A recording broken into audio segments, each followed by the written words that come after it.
Chad, if Garrett can't go, how different are you guys offensively? What have you thought of Nico so far? Well, he's come in offensively. Obviously we got to be able to run the ball, take pressure off of him, and find a way to get some easy completions for him. Identity-wise, will still be the same. He's come in the last two opportunities he had to come in. When Garrett's went out, he's done well, and both times have been unexpected, where he didn't have time to prepare for it and had to go out there and do it. So this will be the first opportunity he has if Garrett can't go, where he has to prepare for it and think about it. And so the biggest thing for us is we're going to be able to calm him down and keep the game plan simple for him and find some easy ways to get him some easy completions and get his confidence going. You mentioned when you went through the transition of when you found out Garrett wasn't going to be able to go, you look at your call sheet, the things that Nico does well, and then you kind of gauge the game and then kind of see, okay, how's the game going? The defense is playing well, then kind of pare things down. Talk about that process of how you guys discuss that amongst yourself, and then maybe gauge Nico, the things that he felt comfortable doing. You mean during the game? Right.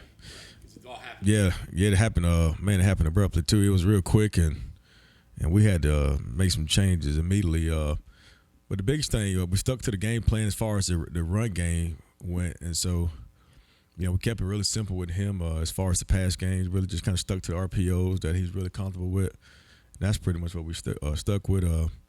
Not necessarily having the game plan for him per se. As far as throwing the ball, he's really good at RPO games. So, we immediately went to that for him. That kept him relaxing. He made a couple completions doing that. So, and he does really well.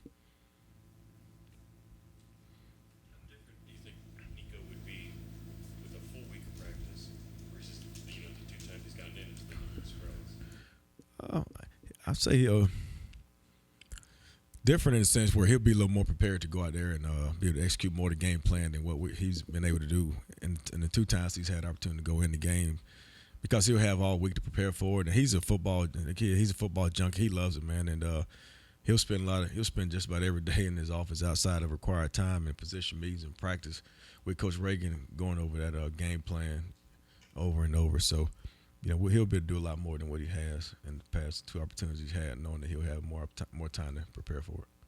Like he doesn't get rattled. He does, man. And I tell you, and that's surprising for the kid, because obviously, when he came in last year, it was a big game. It was early morning, big game. He had no idea it was going to happen, and you wouldn't have known who was the quarterback in the game, the way he managed the game. And even obviously, Saturday night was a big, huge game, and for him to come in and never got rattled, made a few mistakes and had a next play mentality, and that's one thing I kept emphasizing to him in the game, and play the next play. You got guys around. That's the beauty of it, too. We got guys around him that can make plays for him, so he doesn't have to, take all of it on himself. So the guys did a great job rallying behind him and protecting him and allowing him to go out there and be himself.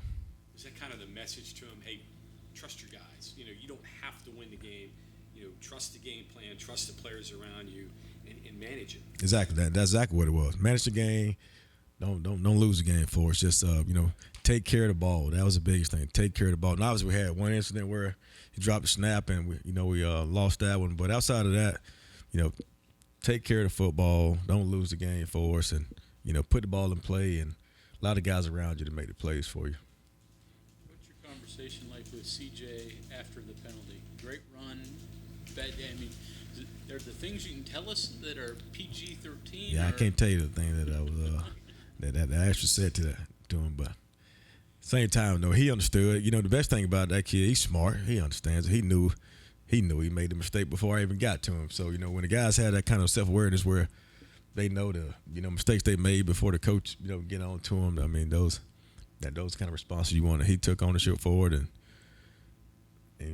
but he obviously can't do that.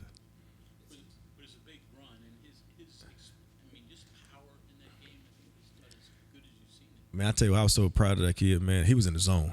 If I'm talking about from pregame meal, he was in the zone. We talked about him running angry and, being, having a different level of determination to be, refuse to be denied yards. I mean, he ran hard. I mean, not only did he ran hard, he ran efficiently. He averaged 5.7 yards a carry. And so he ran efficiently, ran hard. He had yards after contact.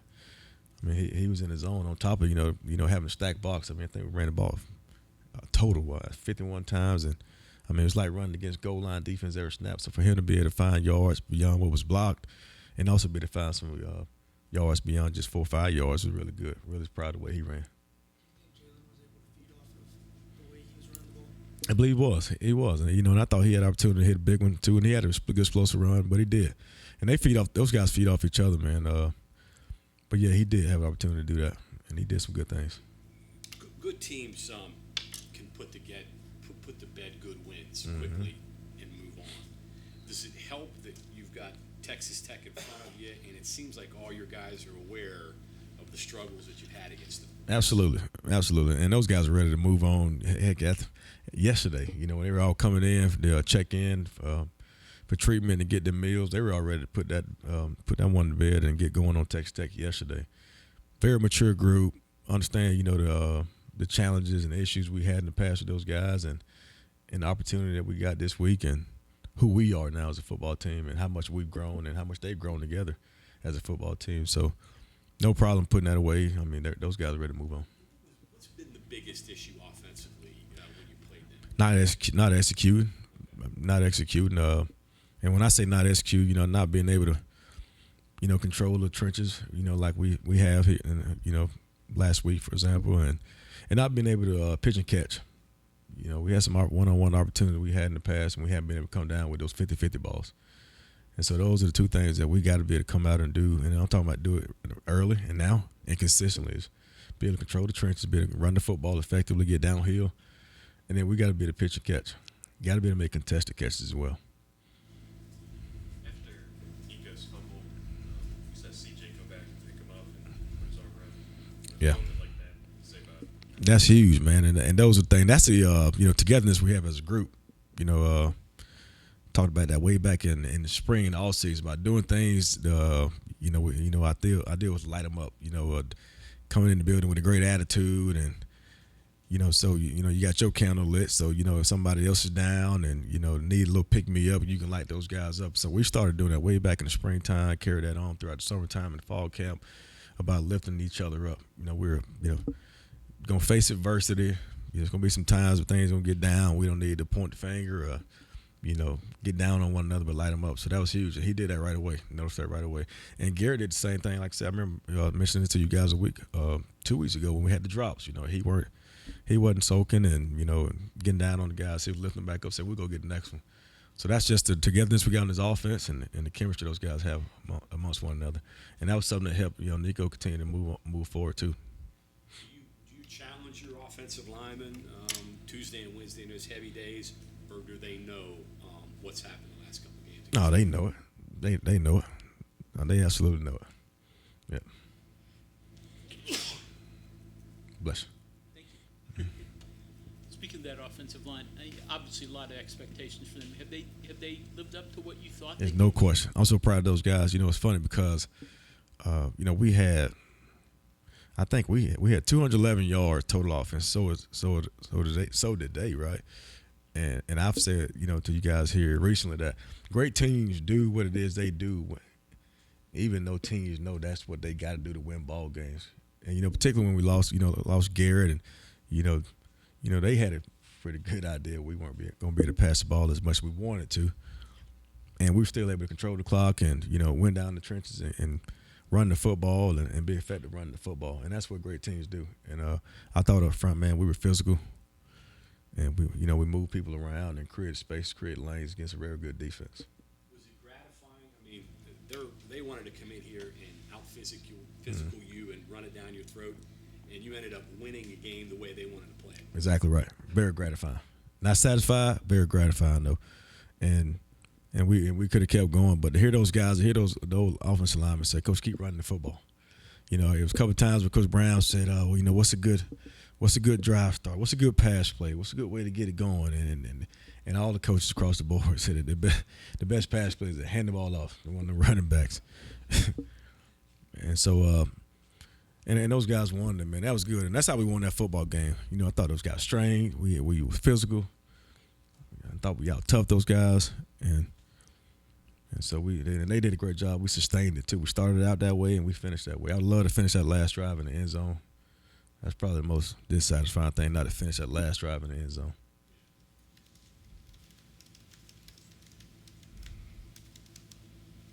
Okay, anything else from Coach Scott? Hey, Chad, just some guys that I think maybe not identified as like difference makers potentially, just taking time, but like Rodney, Jaheim a little bit, EJ got back to Yeah. maybe last week isn't the week for some of those guys because Yeah. of the circumstances. But Yeah, we got to still, get those guys going. We got to get those guys going, and we will. You know, definitely, because those guys, exactly what you said, they are difference makers with the ball in their hands. So we got to get those guys going. Obviously, you know, Jaheim, you know, speaking on my end, you know, did a phenomenal job 2 weeks ago, the ball in his hands. So we got to get those guys going, and we will. We'll get them back going. does it have to do with the quarterback thing last week? Not to make an excuse, but for example, it might not have been a game for Jaheim to run inside. I don't know, and like maybe EJ just wasn't ready for a game that wasn't going to pass a whole lot as it was. Yeah. Maybe it's not a great block. But we had some, and things work out like that sometimes. We had some ways to get in the ball, and you know, it came to certain situations where it didn't warrant that. Those particular ways of getting the ball with the way the game went, and with Garrett going out, and so because we have some opportunities with Garrett in the game to take a lot more shots downfield, was hoping to be very successful doing that, so we could open the game up a lot more and create some of the opportunity touches wise we had for those guys, but unfortunately that didn't happen. So it kind of, you know, the game didn't work out as planned to get those guys going.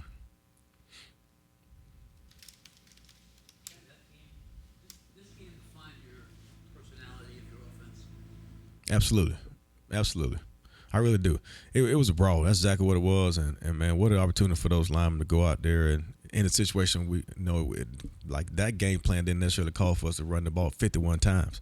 However we did it, whether that's handing the ball off, you know, just looking at the final stats, it said 51. But they didn't call for us game plan wise to run the ball that much. But that's what it came down to. And so I thought those guys responded, and they were resilient. I mean, they were hurting too. You know, we had some guys banged up, and they did not want to come out of that football game. And when you got guys around them, those running backs in particular, and even the quarterback, when you see you big guys up there, you know, grinding it out, and they're hurting, and they're still going out there and being resilient and, you know, opening up holes for them, that makes you play that much harder. And so I thought the strain across the board was, you know, was elite. Bill said that Zach had 14 knockdowns. How about that?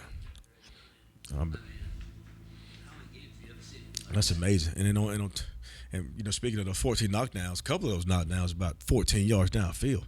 So that shows you the strain those guys were, you know, they was exhibiting, you know, running downfield, chasing the ball and blocking on the backside. But that's amazing, you know what I mean? So those, like I said, those guys they make us go. I've said that in this at this podium several times. That's the nucleus of our offense. I tell them that all the time, and I thought those guys answered the bell big time. You know, offense play well angry, and do you channel that? Do you want them to play angry? I do want him angry, and obviously you saw it with C.J. Donaldson. We don't want him to take his helmet off, but that's the kind of tenacity, that kind of attitude, that kind of grit. That's what we want those guys to play. That's what won that game for us Saturday. I mean, that was a gritty game. You know, you had no idea. I'm pretty sure looking at, you know, just sitting in the stands watching it, you had no idea how that game was going to turn out until the 000, you know, on the clock, you know, with the way it was going back and forth. But that's the kind of attitude we want to play with. They practice like that. I told those guys last week we won the game on Tuesday and Wednesday. We had great work days on both those days. I thought the focus was talked about it, you know, focus not being natural, and that they got to be intentional about it on Thursday and Friday. So Tuesday and Wednesday work days were really good. The Thursday and Friday focus days were, you know, elite. And so I told those guys we had already won the game on Tuesday and Wednesday, and so it was much more of a rehearsal. But to see those guys go out there and strain and, you know, be resilient and, you know, be able to pound the rock the way we pounded the rock and win with that kind of physicality was awesome. Does that happen often? Can you think of other instances when it's been like that? Not consistent, not throughout the game. We've had times now where we have played like that, but from start to finish, first time. From start to finish, first time, no question. Okay. Thank you, Coach. All right, thank you guys.